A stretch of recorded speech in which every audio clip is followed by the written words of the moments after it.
Good afternoon. Thanks for joining us today for our discussion on 10 steps to a great LinkedIn profile.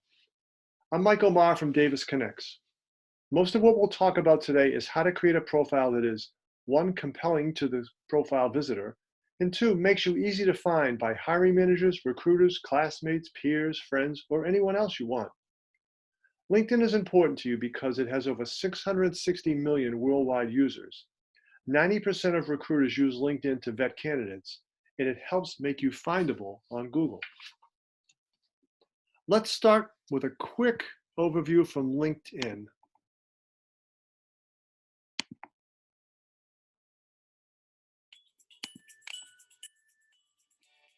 If you're new to LinkedIn or just haven't visited for a while, you're probably wondering, how do you get the most out of your profile?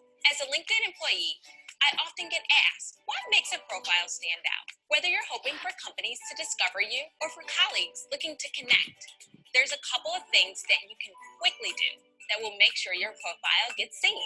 It all starts with your profile photo. The photo doesn't need to be perfect or done in a professional photo studio.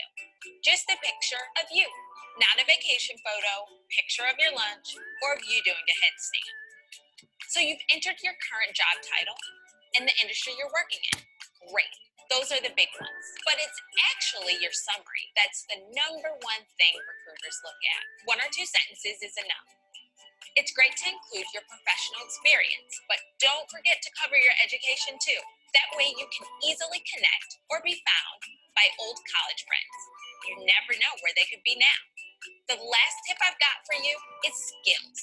Adding just 5 skills to your profile will really show what you can do and help you get found. If you want to work on a cruise ship, your karaoke skills are well worth a mention. If you want to work in project management, maybe not. Just doing these few simple things can genuinely lead you to big opportunities. Now it's up to you.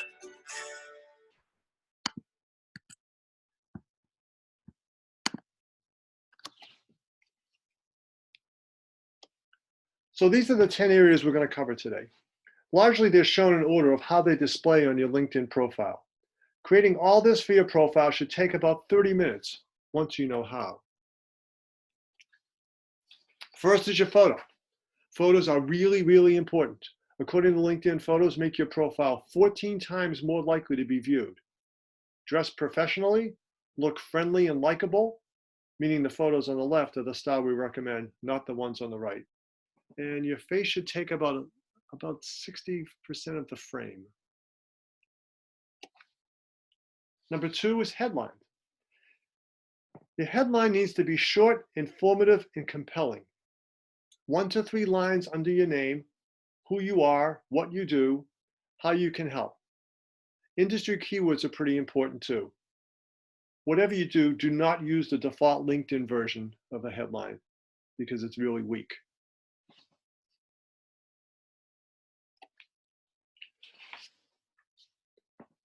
Here are a few student examples, along with a reminder that keywords are essential to being visible and located. The first is Colby College Dean's List student seeking management consulting position. Pretty thorough. Econ major and aspiring investment banker. Doesn't mention his school, doesn't mention it's Colby, but it's pretty clear what his interests are and how he's qualified. Further down, honor student seeking marketing position. So she's conveying that she's a strong student and exactly what she wants. And then the last one there is she's very, very, very specific. Exceptional salesperson, graduating in May, looking for full-time sales and marketing position. About as much information as you could probably fit in the headline space. And then down the bottom is my example, which is pretty straightforward. Probably could use a little bit more hype. Number 3 is the contact info. Contact information enables connections to communicate directly with you. Click on the contact info link and fill it out.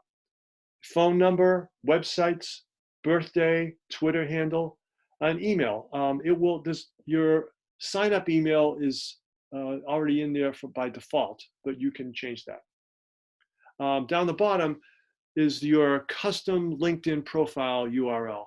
It's available first come, first served. usually some variation in your name or your brand. You typically want to customize it and not rely on the default. Now, the two examples I have down the bottom on the left is one I created with my first name, first initial, last name. And then I randomly picked the hockey player Bobby Orr, and it turns out he doesn't know how to create his custom LinkedIn profile. So he has all these numbers and dashes and things attached. So don't do that. Customize it to your name. Number 4 is your summary. Summary is the most important part of your profile, which you saw in the video. You have lots of room to write creatively. The first 3 lines are visible, but you have between 300 and 350 words. So make it a compelling narrative, including your qualifications, the solutions you provide, with a little bit of your personality. Make it general enough to cover the roles you're interested in, but specific enough to appear in search. So a lot of times people leverage job posting copy to get likely recruiter search terms, hard skills, job titles, industry keywords, which will boost your visibility. Here are the key ingredients of a summary. First is the opening line, the first thing someone needs to know about you. Usually a nice and engaging one-sentence statement. Right after that is the pitch, using powerful keywords about who you are, what you're great at, and why you're a star. Following that is the proof to back all this up. Add your qualifications, your expertise, your skills, and some people include links to authorship. So if you've written something, blog posts, articles, whatever, include the links there too. And then lastly is a call to action. What do you want the profile reader to do? Maybe you're happily employed and you're not looking for anybody to do anything. But if you're actively looking for a position, you're graduating, or you're looking for an internship, put that in at the end in the call to action. Email me if you have an appropriate internship or something like that. Here's a few examples I'm going to take you through, 4 examples actually, of student examples.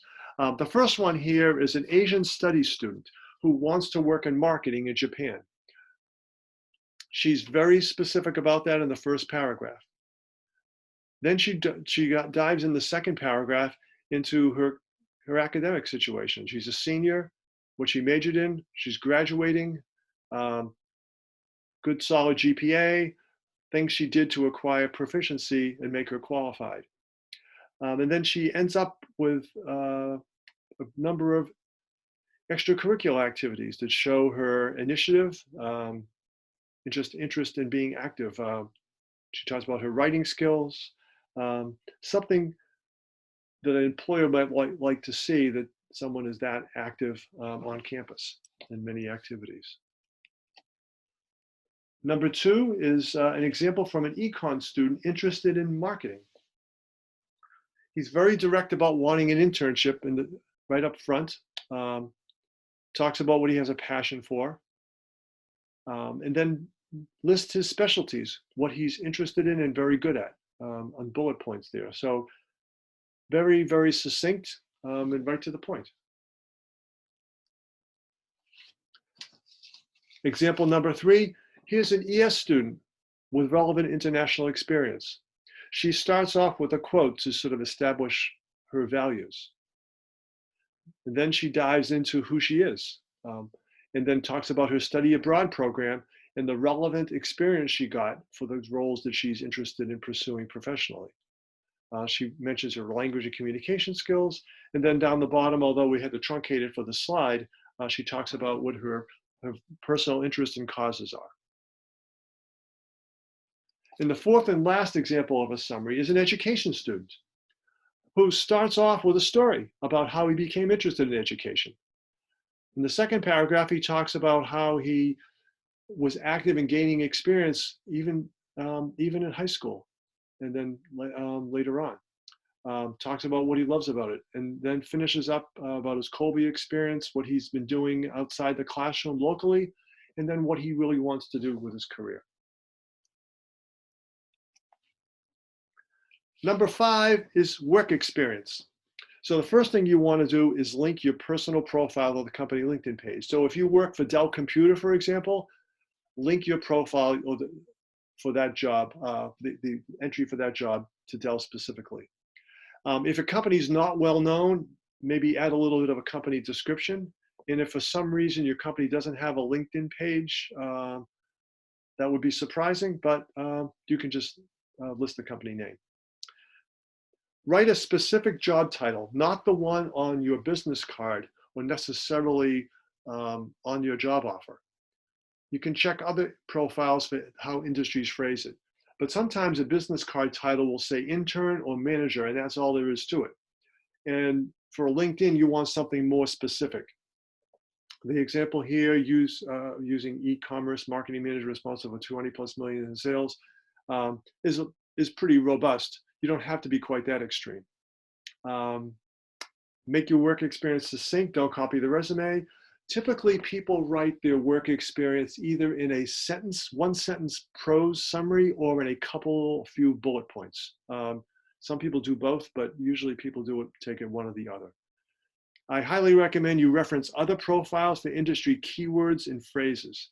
The example I put here is someone who had a marketing internship, and that was his title.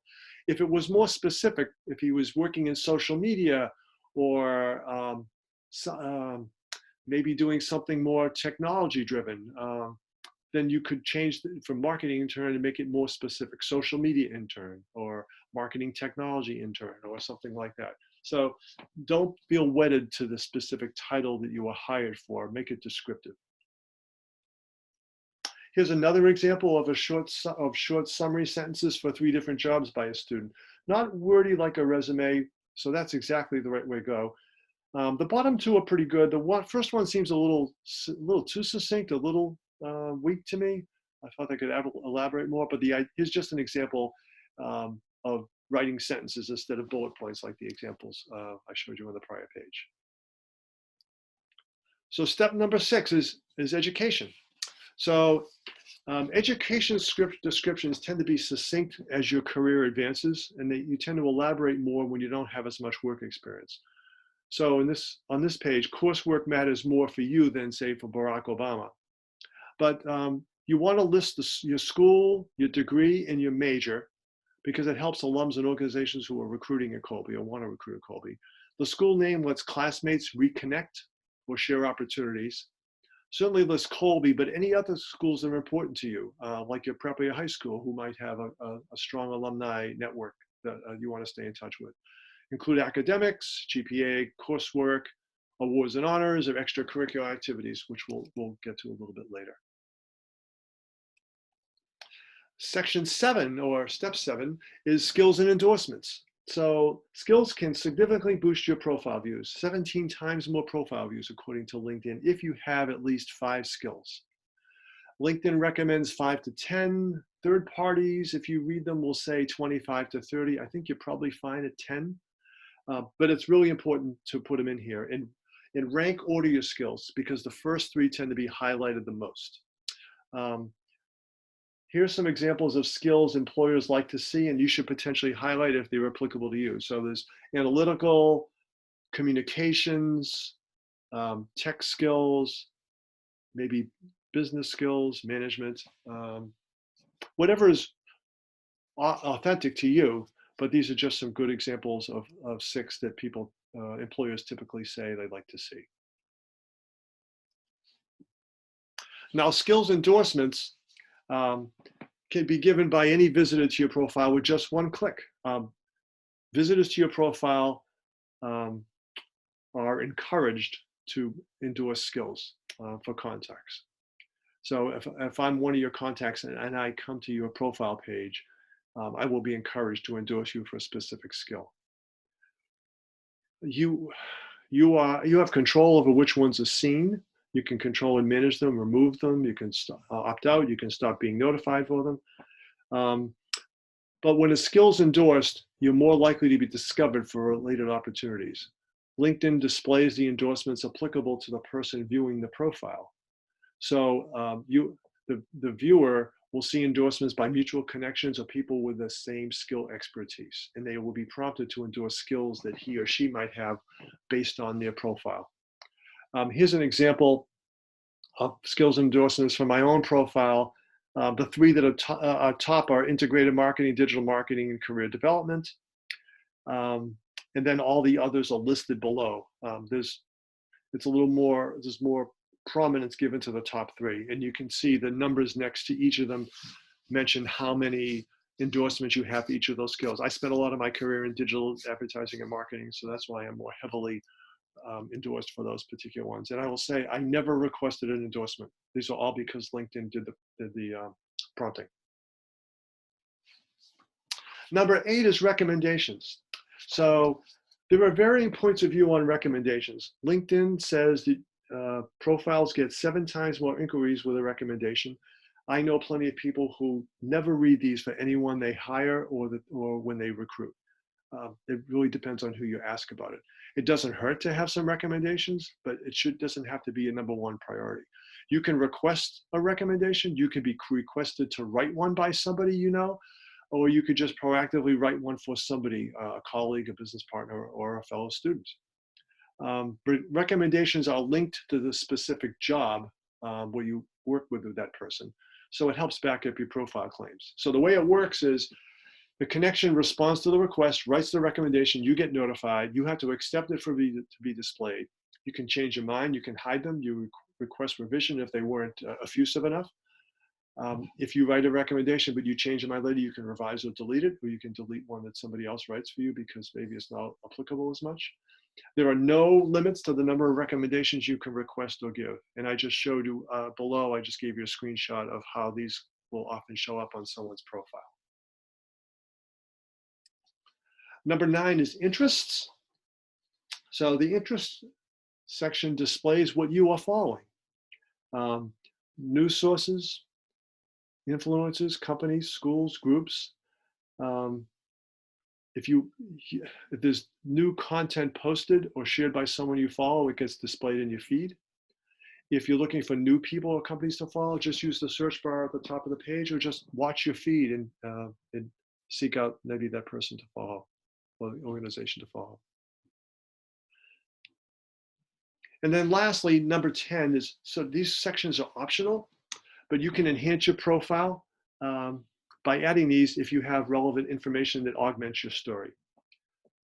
Volunteering experience, a lot of you have that. Many of you have done publications. A lot of you have honors and awards.